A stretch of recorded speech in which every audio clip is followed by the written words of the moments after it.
ബത്തേരി കിച്ചണിൻ്റെ ഇന്നത്തെ വീഡിയോയിലേക്ക് എല്ലാവർക്കും സ്വാഗതം. ഇന്ന് ഒരു ചെറിയ വീഡിയോ ആട്ടോ. കഴിഞ്ഞ ദിവസം കപ്പ ബിരിയാണി വെക്കാൻ വേണ്ടിയിട്ട് കുറച്ച് എല്ല് മേടിച്ചിട്ടുണ്ടായിരുന്നേ. കപ്പക്കൂട്ടെന്നാണ് ഇവിടെ പറയുന്നത്. അപ്പോൾ അതിൽ നിന്ന് ഞാൻ ഒരു പിടി എടുത്ത് ഫ്രിഡ്ജിൽ വെച്ചിട്ടുണ്ടായിരുന്നു. അത് കഴുകി വൃത്തിയാക്കി എടുത്തു. ഉപ്പും മഞ്ഞളും കറിവേപ്പിലയൊക്കെ ചേർത്തു. പിന്നെ മസാലയായിട്ട് ചെറിയുള്ളിയും കുരുമുളകും ഇഞ്ചിയും വെളുത്തുള്ളിയും കുറച്ച് പെരിഞ്ചീരകവും കൂടെ ചതച്ചതാട്ടോ ചേർത്തത്. പിന്നെ എല്ല് നന്നായിട്ട് മുങ്ങിക്കിടക്കുന്ന പോലെ വെള്ളം ഒഴിച്ചിട്ടുണ്ട്. പിന്നെ കുറച്ച് മല്ലിപ്പൊടിയും കൂടെ ചേർത്തിട്ട് അടുപ്പിലേക്ക് വേവിക്കാൻ വെക്കും കേട്ടോ. ഇന്നലെ ഇത് വേവിച്ച് വെച്ചു. ഇന്നിപ്പോൾ രാവിലെയാണ് ഞാൻ നെയ്യിൽ കുറച്ച് ചെറിയുള്ളിയൊക്കെ മൂപ്പിച്ചിട്ട് ചേർത്ത് കൊടുക്കുന്നത്. കറിവേപ്പിലയും കൂടെ ചേർക്കണം. പിന്നെ പച്ചക്കുരുമുളക് കിട്ടുവാണെങ്കിൽ അത് ചേർത്ത് ഉണ്ടാക്കുവാണെങ്കിൽ കുറച്ചുകൂടെ ടേസ്റ്റാണ് കേട്ടോ. മൺകലത്തിൽ അടുപ്പിൽ വിറകടുപ്പിലൊക്കെ വെക്കാനൊക്കെ സാഹചര്യം ഉണ്ടെങ്കിൽ ഒന്നുകൂടെ ടേസ്റ്റ് ആവും. പോത്തുംകാലും നമുക്ക് ഇതുപോലെ തന്നെ സൂപ്പ് വെക്കാം. ഞാൻ ഒരു കൊല്ലം മുമ്പ് ഒരു വീഡിയോ ഇട്ടിട്ടുണ്ടായിരുന്നു കേട്ടോ, പോത്തുംകാല് സൂപ്പ് വെക്കുന്നത്. അപ്പോൾ ഇത് മഴക്കാലത്തൊക്കെ കഴിക്കാൻ നല്ല ഇതല്ലേ. ലാസ്റ്റ് കുറച്ച് മല്ലിയിലൊക്കെ ഇട്ടിട്ടുണ്ട്. പിന്നെ പലരും പല രീതിയിലായിരിക്കും സൂപ്പ് വെക്കുന്നത്. സൂപ്പ് ആയതുകൊണ്ട് കുറച്ച് വെള്ളത്തോട് കൂടി കേട്ടോ വെച്ചേക്കുന്നത്. ഞാൻ ലാസ്റ്റ് കുറച്ച് 1/2 ടീസ്പൂൺ നമ്മൾ വീട്ടിൽ പൊടിച്ച മസാലയും കൂടെ ചേർത്തിട്ടുണ്ടായിരുന്നു കേട്ടോ, ഗരം മസാല. പിന്നെ കുരുമുളകിൻ്റെ എരിവ് പോരെങ്കിൽ അതൊക്കെ ലാസ്റ്റ് ചേർത്ത് കൊടുക്കാം കേട്ടോ. പിന്നെ രാവിലത്തേക്ക് കഴിക്കാൻ വേണ്ടിയിട്ട് പുട്ടും കടലക്കറിയും ചായയും ഒക്കെ ആക്കിയിട്ടുണ്ടായിരുന്നു. രാവിലെ അക്കുന് ക്ലാസ് ഇല്ലല്ലോ. അക്കുന് കുറേ ദിവസമായിട്ട് മഴയായതുകൊണ്ട് ക്ലാസ് ഇല്ല. ചേട്ടായിക്ക് ഉച്ചക്കത്തേക്ക് ചോറ് കൊണ്ടുപോകണ്ടായിരുന്നു. അതുകൊണ്ട് ഞാൻ രാവിലെ ചോറൊന്നും വെച്ചില്ല. ചേട്ടായി ഭക്ഷണമൊക്കെ കഴിച്ച് രാവിലെ ജോലിക്ക് പോയി. അത് കഴിഞ്ഞ് പിന്നെ ഞങ്ങൾ ചായയൊക്കെ കുടിച്ചു. പിന്നെ കുറേ പാത്രം കഴുകാനും അടിച്ചു വാരാനും ഒക്കെ ഉണ്ടായിരുന്നു. ഇന്നിപ്പോൾ തുടച്ചൊന്നുമില്ല കേട്ടോ, നല്ല മഴയാണ്. നല്ല മഴയായതുകൊണ്ട് ആരും പുറത്തൊന്നും ഇറങ്ങുന്നില്ലല്ലോ. അതുകൊണ്ട് അകത്ത് വലിയ ചെളിയൊന്നും അഴുക്കൊന്നും ഇല്ലാത്തത് കൊണ്ട് ഞാൻ ഇന്നിപ്പോൾ തുടച്ചൊന്നുമില്ല. പിന്നെ കുറച്ച് പച്ചക്കായ ഇരിപ്പുണ്ടായിരുന്നേ, അതൊക്കെ ഞാൻ ഉപ്പൊക്കെ ഇട്ടിട്ട് പുഴുങ്ങാൻ വെച്ചിട്ടുണ്ട്. മുളക് പൊട്ടിച്ചതൊക്കെ കൂട്ടിയിട്ട് ഈ കാ പുഴുങ്ങി തിന്നാൻ നല്ല ടേസ്റ്റ് കേട്ടോ. എൻ്റെ കുട്ടിക്കാലത്തൊക്കെ ഞാൻ കുറേ കഴിച്ചിട്ടുണ്ട്. പിന്നെ ഇപ്പോഴത്തെ പിള്ളേർക്കൊന്നും ചിലപ്പോൾ ഇഷ്ടപ്പെടാൻ സാധ്യതയില്ല. ഇത് വെന്ത് കഴിയുമ്പോൾ ഇതിൻ്റെ തൊലി പൊളിച്ച് കളഞ്ഞിട്ടാട്ടോ കഴിക്കുന്നത്. നമ്മൾ മധുരക്കിഴങ്ങൊക്കെ കഴുകിയിട്ട് അങ്ങനെ തന്നെ പുഴുങ്ങാറുണ്ടല്ലോ, എന്നിട്ട് തൊലി പൊളിച്ചിട്ടല്ലേ കഴിക്കുന്നത്, അതുപോലെ തന്നെ.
നമുക്കിവിടെ കുറച്ച് വെള്ളരിക്ക ഉണ്ടായിരുന്നേ. ഇപ്പം നല്ലപോലെ മഴയായിട്ട് അതിങ്ങനെ കേടായി പോകുന്നുണ്ട്. അതുകൊണ്ട് പിന്നെ ഞാൻ അതിലുള്ള കായൊക്കെ പറിച്ചു. ഒരെണ്ണം കേടായി പോയി, 2എണ്ണം കിട്ടി കുഴപ്പമൊന്നുമില്ലാതെ. അപ്പോൾ അത് ബാക്കി ചെറുതായിട്ടൊക്കെ നിന്നതൊക്കെ കേടായി പോയി കേട്ടോ, അതൊന്നും വലുതായി വന്നില്ല.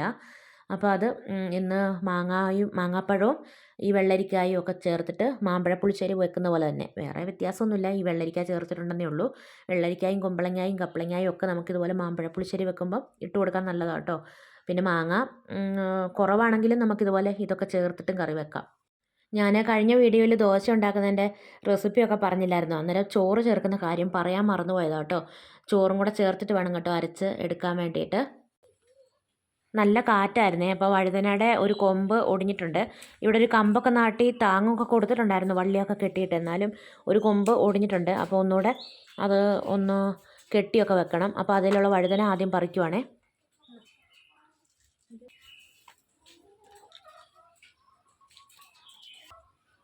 ഒടിഞ്ഞു പോയി കമ്പ്.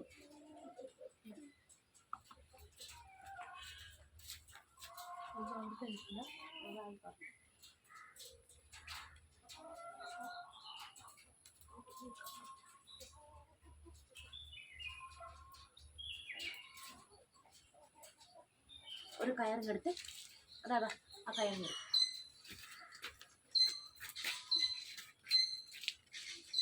മുറിക്കണം. അത് മുറിച്ചെടുക്ക്.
ഇരട്ടവാല് കത്രിക കൊണ്ട് ഇരട്ടവാല്. അതെ മാങ്ങയായിട്ടുണ്ടല്ലേ ഇരട്ടവാല്. അല്ല അതിന് വാലിന്റെ അറ്റത്തേക്ക് കണ്ടിട്ടുണ്ട്.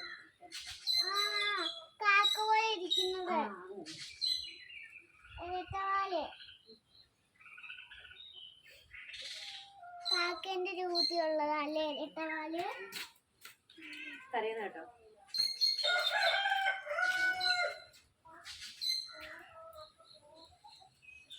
അതിന്റെ ശബ്ദം അങ്ങനെയല്ലേ?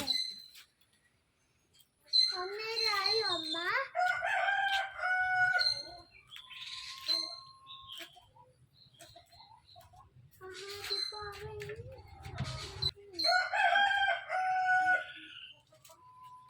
നീ കണ്ടില്ല മാങ്ങ? ആ പ്ലാവിൻ്റെ അവിടെ നോക്കി കുറച്ച് ഇതുകൊണ്ട് അടുക്കള കൊണ്ടുവച്ചിട്ട് ഇരട്ടവാലിനല്ലേ? ആ അത് തന്നെ കൊണ്ടുവെക്ക.